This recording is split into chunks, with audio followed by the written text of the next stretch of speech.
Olá pessoal, tudo bom com vocês? Me chamo Anderson Teixeira, estamos aqui em mais um vídeo da série Filosofar é Reação.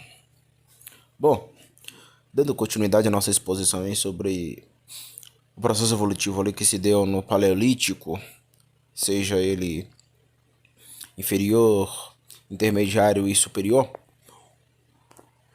um dos nossos, vamos dizer, irmãos, vamos colocar aqui esse conceito, né? É justamente o Australopithecus. Como você pode ver aí no slide, são 5 aspectos que eu evidenciei. O primeiro, é justamente, a dimensão espacial, ou seja, a sua extensão geográfica, que se deu na África do Sul. Então, o Australopithecus surgiu na África do Sul.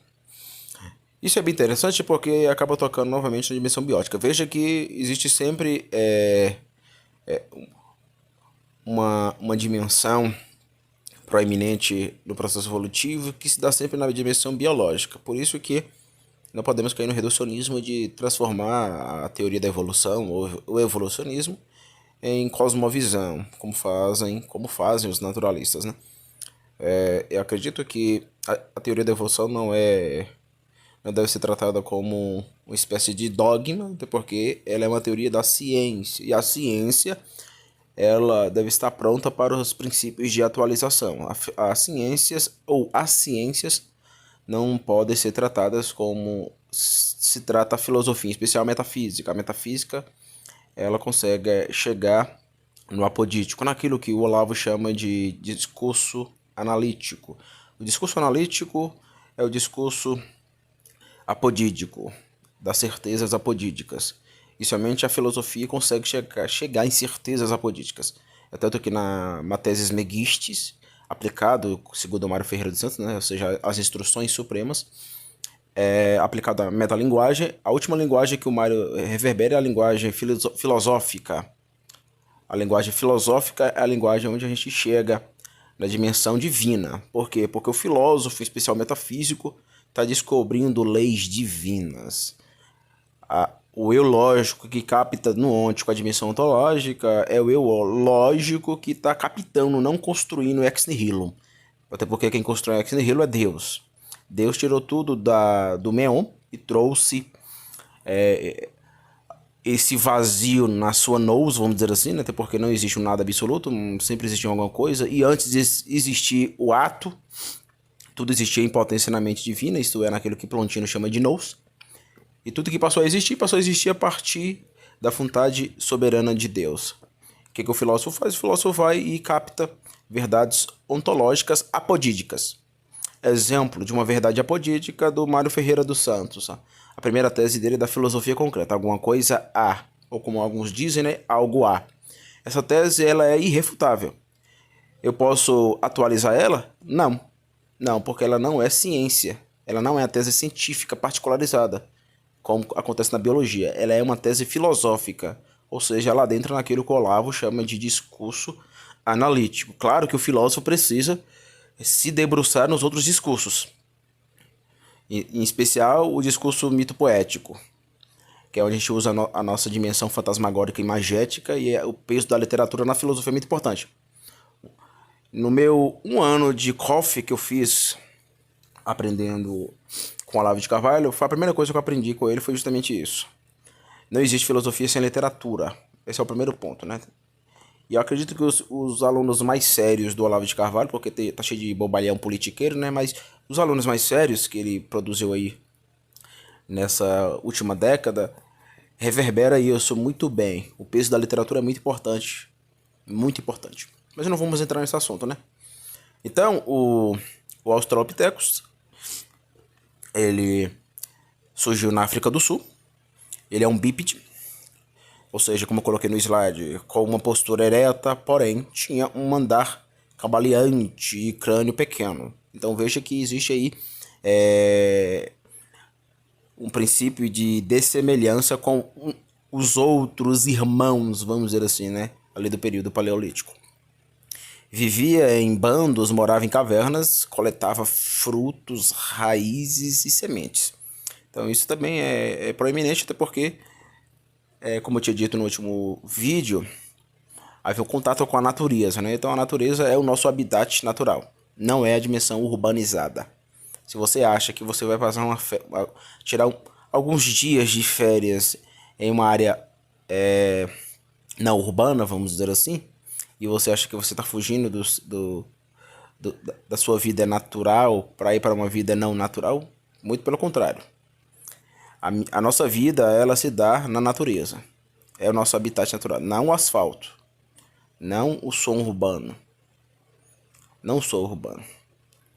Então, isso deve ser compreendido por quê? Porque Deus nos criou conectado com a dimensão biótica, a biodiversidade.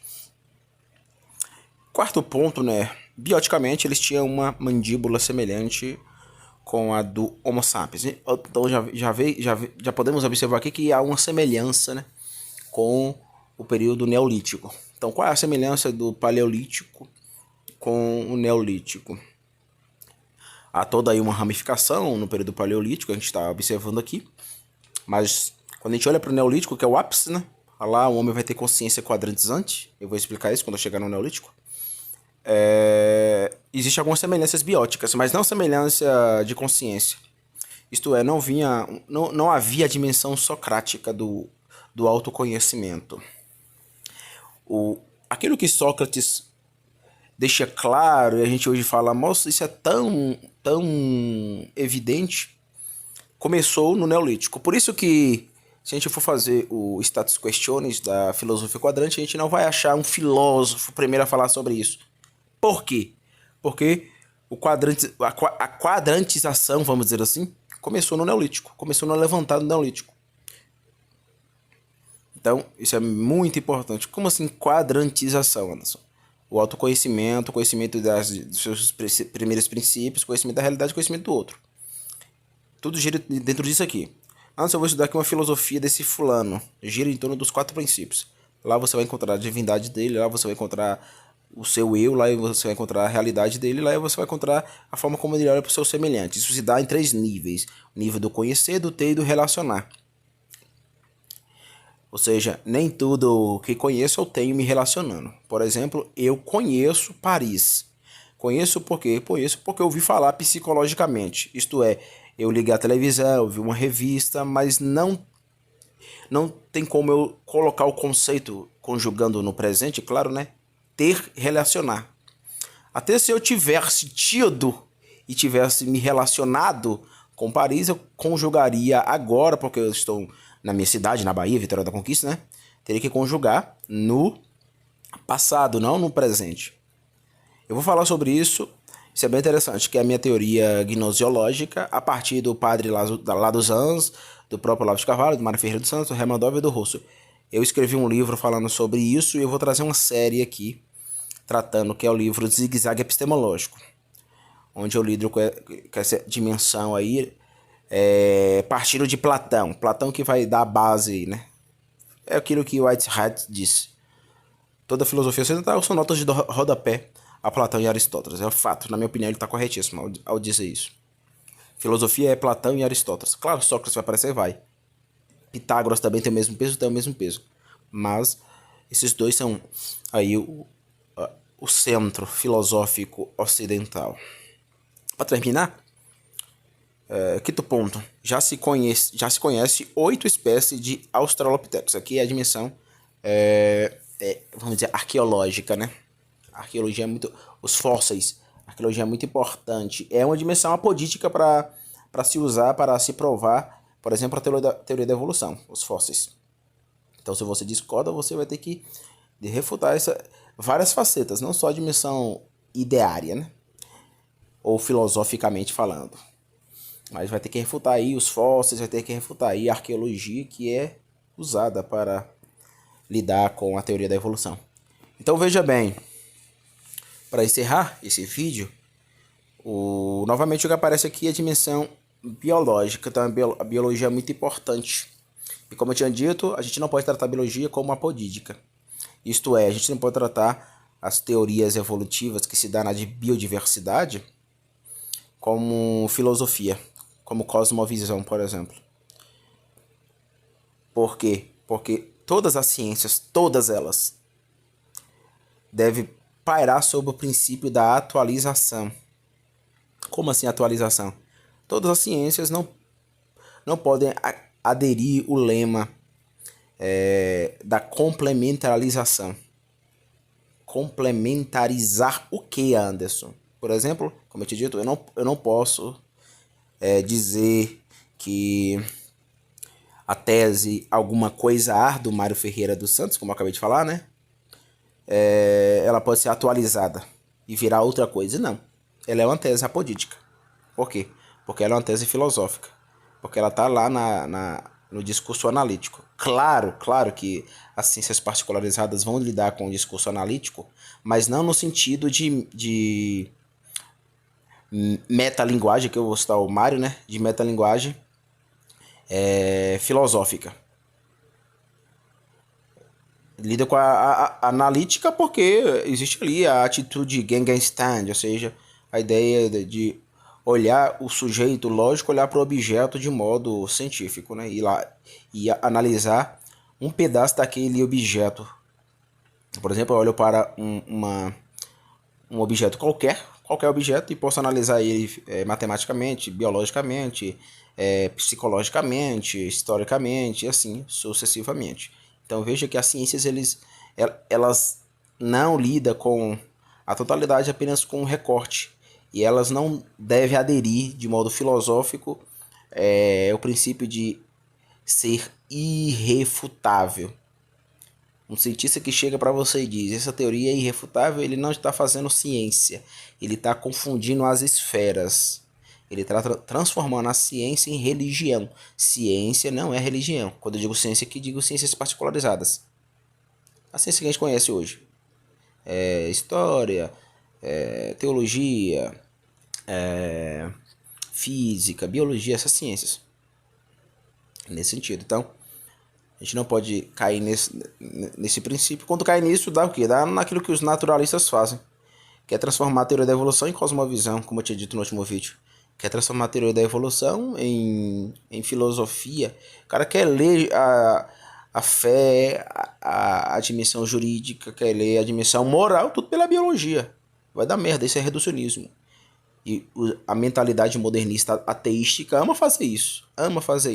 Os caras amam refutar Deus, mas quando a gente pergunta: não, peraí, quais são os seus pressupostos? Coloca sobre as mesas, meu filho, suas cartas. Eu não estou preocupado se você quer refutar Deus. Eu não estou preocupado se você refutou Deus. Dane-se. A questão é: quais são os seus pressupostos? É só você usar o quadrante. O quadrante ele é uma espécie de método também. É possível eu pegar o quadrante e quadrantizar o outro. Quais são as suas arqués? Os seus princípios divinatórios? Como você olha para si mesmo? E como esses princípios divinatórios impactam a sua visão da sua realidade do outro? Porque as nossas divindades, ou seja, os nossos primeiros princípios divinatórios, influenciam o eu e esse eu que tem essa influência divinatória acaba influenciando, ou seja, a divindade arquimediana, né? Acaba influenciando a minha visão da realidade do outro. Por exemplo, como diz Agostinho, eu conheci a ele, e Calvino vai fazer essa citação, né? Eu só posso conhecer a mim mesmo se eu conhecer a ele. Ele quem? Jesus Cristo. Eu só posso conhecer a mim mesmo se eu conhecer a Jesus. E a partir do momento que eu conheço a mim mesmo, olhando primeiramente para Jesus, eu consigo olhar para a realidade de modo coerente. Consequentemente, eu consigo olhar para o meu outro, isto é, para aquilo que eu chamo de tu dualítico e tus multíplica. Isso é a filosofia quadrante. Então é isso. Até o próximo episódio. Meu muito obrigado. Tchau, tchau.